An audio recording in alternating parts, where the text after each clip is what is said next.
Akwụkwọ abụọ nke ndị eze isi nke isii.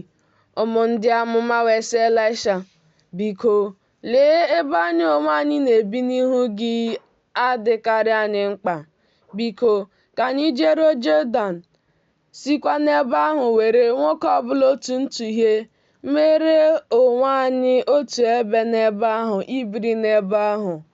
Ọ sị ha, jeenụ. Otu onye wee sị, biko kwere, soro ndị ohu gị jee. Ọ sị, mụ onwe m ga-eje. O wee soro ha jee. Ha wee bịaruo Jọdan gbutuo osisi.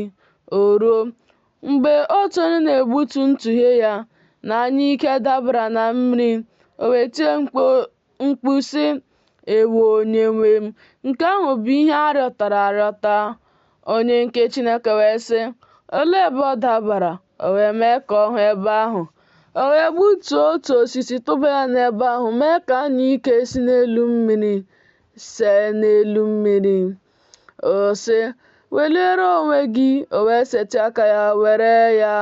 Ma eze Siria na-ebuso Izrel agha.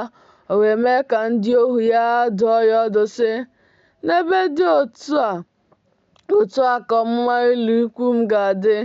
Onye nke Chineke wee zigara eze Izrel ozi sị, lezie onwe gị anya ka ị ghara ịgabiga ebe ahụ, n'ihi na n'ebe ahụ ka Siria na-arịdata. Eze Izrel wee ziga ozi n'ebe ahụ, nke onye nke Chineke sịrị ya dọọkwa ya aka na ntị banyere ya. E wee debe ya ndụ n'ebe ahụ, ọ bụghị otu ugboro, ọ bụghịkwa ugboro abụọ. Ma obi eze Siria anọghị n'otu ebe. N'ihi ihe a, o wee kpọọ ndị ohu ya sị ha, unu agaghị egosi m onye n'ime anyị dịrị eze Izrel. Otu onye n'ime ndị ohu ya wee sị, mba, onyenwe m eze, kama Elisha bụ onye amụma nke nọ n'Izrel. Ọ na-egosi eze Izrel okwu niile nke ị na-ekwu n'ime ụlọ ndina gị. Ọ sị, jeenụ hụ ebe ya onwe ya nọ, ka m wee zigakwute ya. E wee gosi ya sị, lee, ọ nọ na Dọtan. O wee ziga ịnyịnya na ụgbọala na oke ụsụ ndị agha n'ebe ahụ. Ha wee bịa n'abalị jee obodo ahụ gburugburu. Onye na-ejere onye nke Chineke ozi wee bilie n'isi ụtụtụ pụọ. Ma lee, ụsụ ndị agha na-agba obodo ahụ gburugburu, ha na ịnyịnya na ụgbọala ha. Nwa okorobịa ya wee sị, ewo Onyenwe m, anyị ga-eme aṅaa? Ọ sị, atụla egwu, n'ihi na ndị anyị na ha nọ dị ọtụtụ karịa ndị ha na ha nọ. Elisha wee kpee ekpere sị Jehova, biko saghe anya ya abụọ ka o wee hụ. Jehova wee saghe anya nwa okorobịa ahụ, o wee hụ. Ma lee, ugwu ahụ jupụtara na ịnyịnya na ụgbọala ọkụ gburugburu Elisha. Ha wee rịdakwute ya. Elisha wee kpere Jehova sị, biko were isi tie mba nke a. O wee were isi tie ha dịka okwu Elisha si dị. Elisha wee sị ha, nke a abụghị ụzọ, nke a abụghịkwa obodo. Soronụ m jee, m ga-emekwa ka unu jekwuru nwoke ahụ onye unu na-achọ. O wee mee ka ha jee Sameria. O ruo mgbe ha bara na Sameria, Elisha sịrị Jehova, saghe anya ndị ikom ndị a ka ha wee hụ. Jehova wee saghe anya ha, ha wee hụ. Ma lee, ha nọ n'etiti Sameria. Eze Izrel wee sị Elisha mgbe ọ hụrụ ha, nna m ga-etigbu ha. Ọ sị, etigbula ha. Ị ga-etigbu ndị wereworo mma agha ha, werekwa ụta gị dọta n'agha. Daba nri na mmiri n'ihu ha, ka ha wee rie, ṅụọkwa, lakwuru onye nwe ha. O wee meere ha oke oriri, ha wee rie, ṅụọkwa. O wee zilaga ha, ha wee jekwuru onye nwe ha.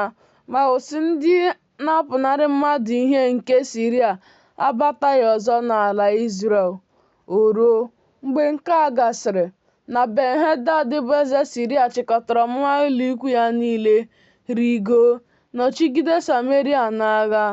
Oke ụnwụ ukwu wee wee dị na Sameria, ma lee, ha na-anọchigide ya n'agha ruo mgbe a na-ere isi ịnyịnya ibu ọgụ ọlaọcha anọ na otu ụzọ n'ụzọ anọ nke otu kabụ nsi nduru ọlaọcha 5. O ruo mgbe eze Izrel na-agabiga n'elu mgbidi, otu nwanyị tikuru ya mkpu sị, "Zọpụta onye nwe m eze." Ọ sị, "Ọ bụrụ na Jehova azọpụtaghị gị, olee ebe m ga-esi zọpụta gị? Ọ bụ site n'ebe nzọcha ọka ka ọ bụ site n'ebe nzọcha mkpụrụ vaịn?" Eze wee sị ya, "Gịnị na-eme gị?" Ọ sị, "Nwaanyị a sịrị m, nye nwa gị nwoke ka anyị wee rie ya taa. Nwa nwoke ka anyị ga-erikwa echi." Anyị wee sie nwa nwoke rie ya. M wee sị ya n'ụbọchị soro ya, "Nye m nwa gị nwoke ka anyị wee rie." Ma o zowo nwa ya nwoke. O ruo mgbe eze nụrụ okwu niile nke nwaanyị ahụ, ọ dọwara uwe ya niile, ma ya onwe ya na-agabiga n'elu mgbidi. Ndị Izrel wee lee anya, ma lee, akwa mkpe dịkwasị na anụ ahụ ya n'okpuru uwe ya. O wee sị, "Ka Chineke mee m otu a ka o mekwa m ihe ọzọ otu a, ma ọ bụrụ na isi Elisha nwa Shafat ga-eguzo n'ahụ ya taa."